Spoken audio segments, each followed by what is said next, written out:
I want to invite Tommy Riley to come up, and I want to just introduce Tommy to you guys. Tommy is awesome, first of all.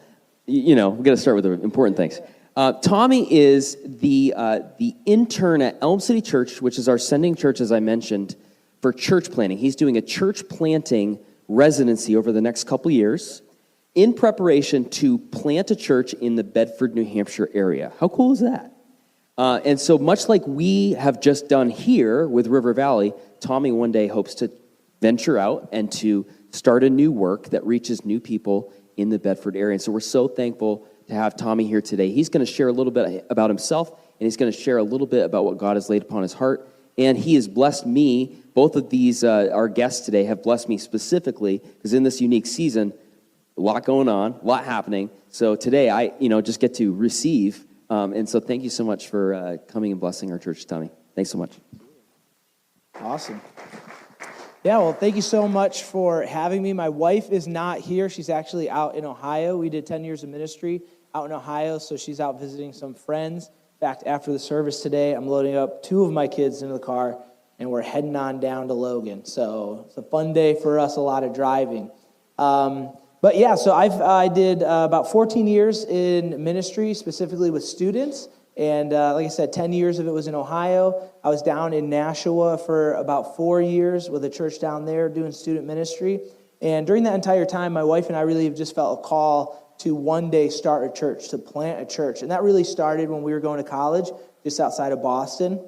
We were part of a church there Launch Sunday, and we interned there for 2 years. And ever since then, we really felt God calling us and leading us to do that. And so it's very encouraging to partner with Elm City, but also to get to be here at River Valley and getting to see just the transformation that God has allowed to happen through the work of his people. And so I just want you to know how encouraging what you all are doing, how encouraging that is for myself and my wife. And before we jump into today's talk, I would love to just pray for us.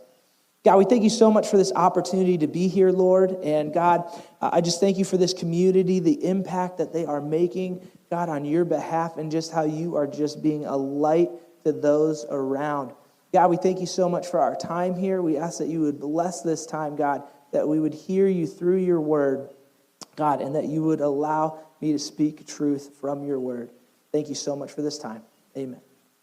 Well, I don't know about any of you, but this is a time of the year. It's a pretty exciting time. I love this time of the season. We get to see some of the transitions and weather, and that's a whole lot of fun, and I love seeing that. But it's also that time of the year where it's like, man, you get to dig some hot chocolate and some cookies, and to be honest, like, you don't get to feel super guilty. I know looking at me, you can't tell, but I've been pre-gaming pretty hard for this season, all right? And so it's just a fun season. Maybe some of you are looking forward to the Hallmark movies. Who's some of the Hallmark movie lovers out there? A couple of you?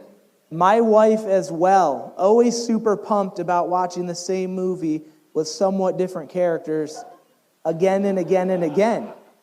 And I'll have you know, they are releasing 42 new Hallmark movies this year. So it's a little alarming. But I bring that all up to say that's all really just geared towards Christmas. There's just so much of this season where it's like, yeah, we got Thanksgiving, but it's almost like just a quick little stop as we just get into the busyness of Christmas and just focusing on Christmas and just all the craziness that it has. But before we speed past Thanksgiving, I want to just talk about that idea for a little bit. This idea of Thanksgiving, this moment where we get to stop and say thanks. But I'm going to, as we continue in our talk, say maybe there's a little bit more we can do from that. We can push forward a little bit. But we know with Thanksgiving coming up, there's a lot of fun things that are happening. We get to, in just a few days, maybe we're looking forward to getting together with some family, with some friends, going to get to watch some football, eat a little bit of food, that we get to have that time together. But we also know that Thanksgiving also can bring a little bit of craziness, right? You're like, yeah, I get to see some family, I got to get food ready, and it can kind of wear on us a little bit, the preparations for that, the tasks that we have at hand. But it's also known for a season where we get the opportunity to say, hey, I'm going to try to give thanks. I'm going to look at all these things, and I'm going to try to give thanks. And for some of us, that season of giving thanks is a little bit easier than others. For some of us, we're like, I'm ready to go. I got a lot of things I give thanks for. I got a whole list. I remember a couple years ago, my grandfather passed away. And when this season came around, it was a little bit more difficult for me.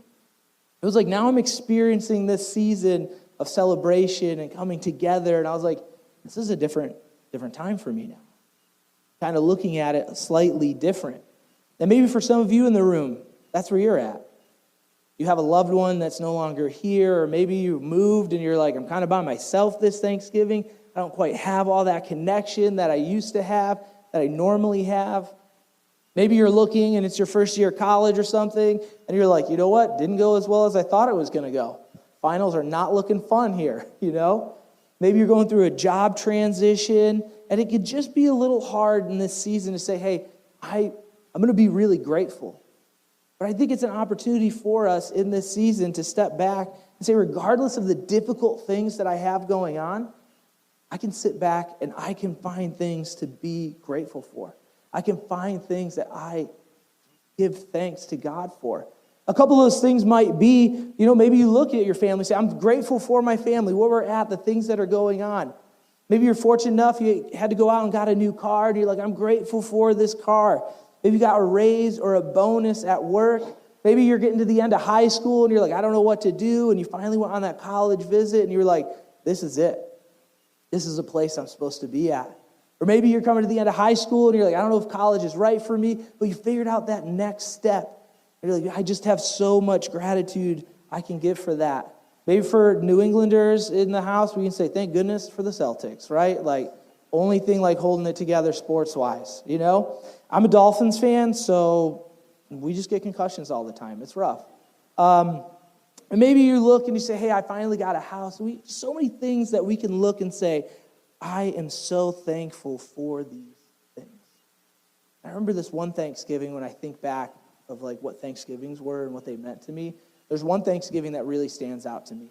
It kind of looks the same as all my Thanksgivings growing up. We would all go over to my grandmother's house on my mother's side, and even my dad's family would show up. So it was like just a whole big to-do. And my grandma was kind of the cook where it was like you could drop the rolls off at the entrance to the kitchen, but nobody else comes in here. So she was kind of gone all of Thanksgiving. You didn't really see her because she was just working so much in the kitchen, and her food so stinking good. Those mashed potatoes, I don't know how you can make potatoes that good. I'm like, well, there are like 3 ingredients in there? But she just did a great job. And I remember this one Thanksgiving, we all sit down at the table, and I don't know what your family's Thanksgiving table looks like, but one thing that I felt was different about mine is we had like 5 or 6 different trays of black olives. Does anybody else have like just like a bowl of, okay, well, you're like, that's weird. Now I'm like, I had 5 bowls of black olives at mine. And it was odd. Like I look back now and I'm like, when does we acted like they were like, here's some carrots, here's some corn. We're like, here's some black olives. But it was great for us kids because as soon as we sat down, we would snag those black olives and we would just slam them on our fingers. And we're like, we got some olive fingers, So I think of Thanksgiving, that's what pops in my head. I remember this one Thanksgiving, my dad sat us down and he did that regular thing. What are you thankful for? And my sisters, I'm thankful for my friends. I'm thankful for school. I'm thankful for family. I probably said something like, I'm thankful for olive fingers, And he said, those are all really great things to be thankful for. And it's good that we take some time to show gratitude. But my dad said, what if we took it a step further? What if we looked at the way that we lived and said, I want to live in such a way that when somebody is asked that question, that my name pops in there. And so he was like, if I ask that question about somebody else, what are you thankful for? Would your name pop up? I was like, probably not. I mean, I'm rocking olive fingers right now, But it was just an incredible question because it's really something that has stuck with me. As I look around and say, hey, am I living in such a way that other people look and say, I am grateful that Tommy is part of my life. I'm grateful that he has done something in my life. I'm glad that he is there. I'm glad that he is around. And so the question I want to kind of ask you guys today is, when people ask that question, what are you grateful for? Does your name come up? Would your name pop into their head? Have you made such an impact in other people's lives that they would go, I'm grateful this Thursday that they were part of my life, that they are here at dinner. And I believe whether you call yourself a Christ follower, whether you say, I believe that God went and sent his son to die on that cross, to be that perfect sacrifice, so that I can turn from my sin and my unbelief and I can have a relationship with God. Whether you call yourself a Christ follower or not, I believe that this is something practical that we all can strive to live out. To live in such a way that we make a positive impact in somebody else's life. And it's easy to somewhat miss this idea of making this impact in somebody's life, especially because of the craziness that's coming up with Christmas, right? Like, we've all got things to do. We've all got stuff that's going on. We've all got to-do lists that need to get done. It's easy to miss the opportunity that we could have on somebody else's life. And it's not that some of the things that we have on the list are bad or like terrible things. It's just that they become the priority and we become incredibly distracted by that. And we miss the opportunity to pour into other people's lives. This isn't like a new problem. This isn't something that like, oh man, since the pandemic, like this has been an issue. This is something like looking back across history, we look and we go, hey, distractions have been around since the beginning of time. People have been missing the mark forever. People have been kind of being torn away from what is good, what is better, because of the distractions that we have in our lives.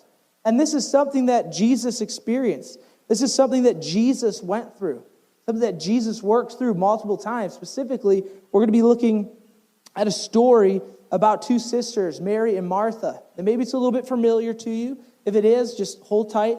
We're going to look at it. I think it's going to be a lot of fun today, too, looking at it. And so we're going to be in Luke 10, and so we're going to jump in at verse 38 through 40.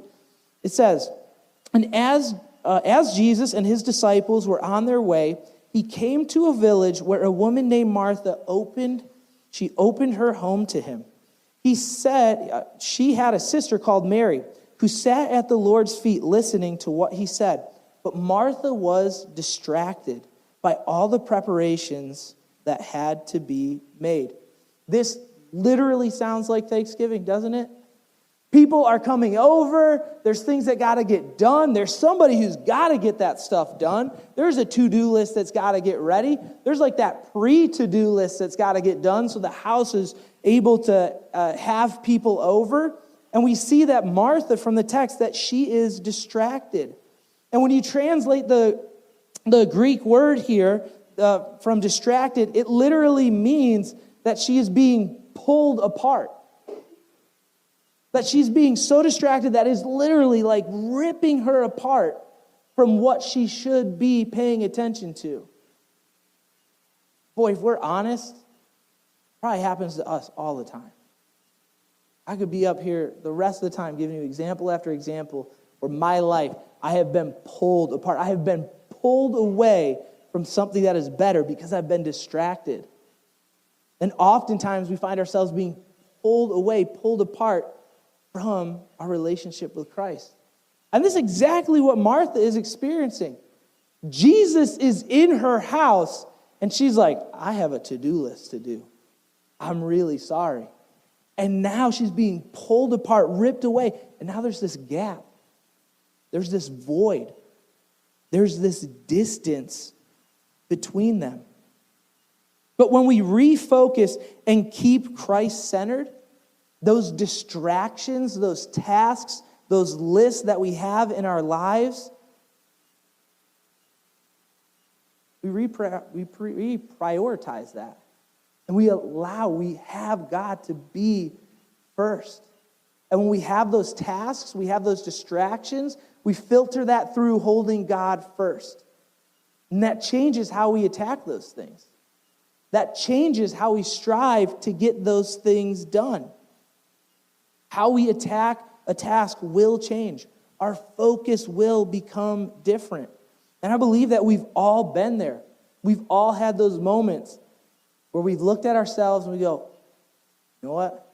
I allowed a couple things to get above God in this moment. I've allowed my focus to change. That's hindered my relationship with him. That's hindered my closeness with him.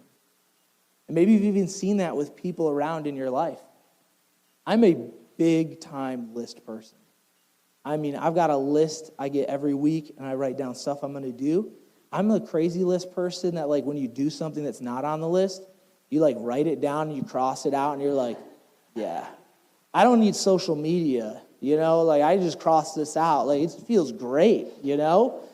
And, like, that just happens. And so there's times in my life where I'll be, like, doing a task, and I'll be knocking things out, and my wife is like, hey, can we talk and do something about this? And I'm like, it is a tight day. Let me tell you. Like, I could pencil you in, but no promises. And there'll be moments where she'll be like, you got to settle down. We're not doing the list today. We're going to be present with who's here and care about those around us. And it's like, you're right. You're absolutely right.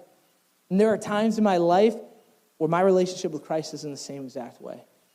I'm just like, God, I got to check this off, man. I woke up early. I read your word, checked it off. Do I know or remember anything that I read here today? Absolutely not. I prayed for a few minutes. Not sure what that was all about. But God, I'm just checking things off. I'm moving along, cruising through the day. Why? Because I got other things on my list. And I'm just being completely pulled away from God. And before I know it, I look back and I go, shoot, there's a void. There's some distance. There's a gap here. And that starts to spill out into other areas of my life as well.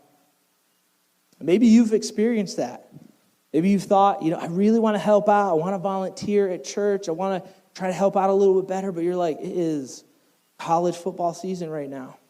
And there are some good late night games. So getting here early, it's not going to cut it. So for this quarter of the year, I can't help out too much.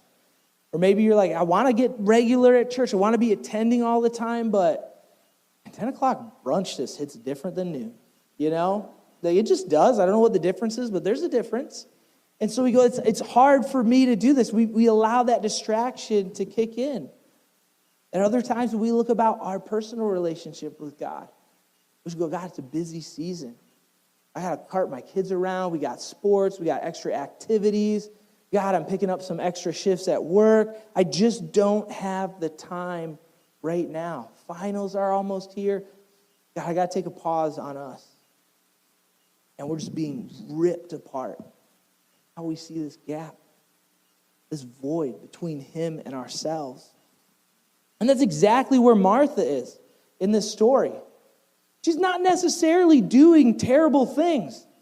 She's trying to get things in order. She's trying to get the house together. She's trying to have food. She's doing good things. But she's allowed that to become the priority over Jesus literally in her house. And this is where Martha is. She's totally distracted, being pulled away. And then check out in verse 40, this is what she says. Martha came to Jesus and asked, Lord, don't you care that my sister has left me to do the work by myself? Tell her to help me? I think she's frustrated in this moment. And this is my favorite verse that we're looking at today because it's real. She doesn't go to Jesus and try to be fake with him. I got it all together. She's like, I'm upset. My sister's not being helpful. And she's like, tell her to help me. Which also, let's pause. This is Jesus, the Son of God, that she just tattled to about her sister and then was like, I tattled and now I'm telling you how to fix it. It's just crazy, but it's also just super realistic to me. And so I love that verse specifically, is that she's just being raw and honest. And I think after that, after she goes to Jesus, I bet Mary is like, well, you know who's not making it on my thankful list? Martha. You just went and tattled on me? This is crazy. And yet we see that frustration just overboil in her life. And I think sometimes we feed ourselves this lie of distraction. And I think that's what Martha was doing. She's like, I'm distracted. I've got things going on. I am busy. I'm achieving something because there's movement, there's motion in my life. But the truth of the matter is, just because she was distracted, she didn't seem super happy. She didn't seem super pleased. And this distraction is not going to cause you to actually be productive. You might get a few things done, but really when she looks back at this moment, will she say, was this a productive moment of me being away from Jesus? Will she look back and say, this moment of me not giving my time to Jesus, of me not being kind to my sister, is that going to give her like long-term purpose? I don't think so. But I do think that Martha was living this out. We see that she's plenty distracted. She's got a lot of things going on. There's plenty of movement that's taking place in her life, but she's not happy. I don't think that she's really content. She's not being super productive in her relationships. She's just kind of sitting there spinning her tires. We've all had that moment or seen somebody where they got stuck in their car and the tire is spinning and spinning and spinning. It's moving. Nothing's getting done. In fact, sometimes it's even making the situation a little bit worse. And I think that's where Martha is. She's just completely consumed by the distractions that she has in this moment and prioritizing the wrong things. And I really think that distractions will keep us from making a positive impact in our lives and other lives as well. And then Jesus gives a response in verse 41 through 42. He says, Martha, Martha, the Lord answered, you are worried and upset about many things, but few things are needed, or indeed, only one.